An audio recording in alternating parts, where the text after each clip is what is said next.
algo así. Se justifica lo que intentó. Arbeloa, al que le falta ahí claridad para sacar el pase hacia un compañero, le va empujando hacia la banda Víctor Sánchez. Llega la pelota y genera además el enfado de un sector amplio de seguidores del Real Madrid.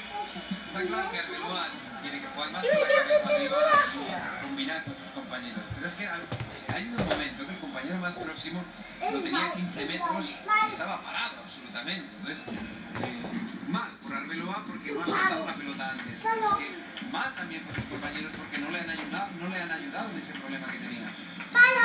Luka Modric. Modric solo ve jugadores rivales por delante, pero encuentra una fisura para meter la pelota para Fabio Coentrao. Saque de esquina.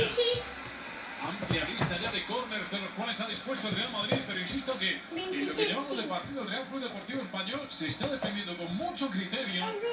Está sabiendo protegerse de esas acciones a balón parado.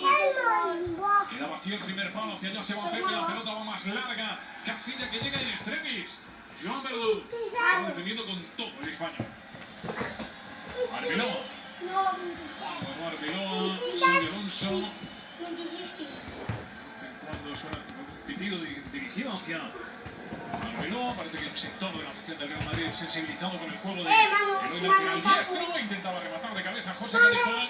Otra vez la pelota llegó hasta Verdú, pero le resultó casi imposible intentar la conexión con Sergio García. Ramos, Xabi Alonso, Pepe. Pepe se va hacia el terreno rival. Pepe hacia Callejón. Falta. ¿Dónde Buslama? Una abrazada, una abrazada. Por lo que estamos viendo hasta ahora, Yuk, una abrazada. la única vía de pase que hacia Sergio García en condiciones de presión y de velocidad es Joan Verdú. El resto del fútbol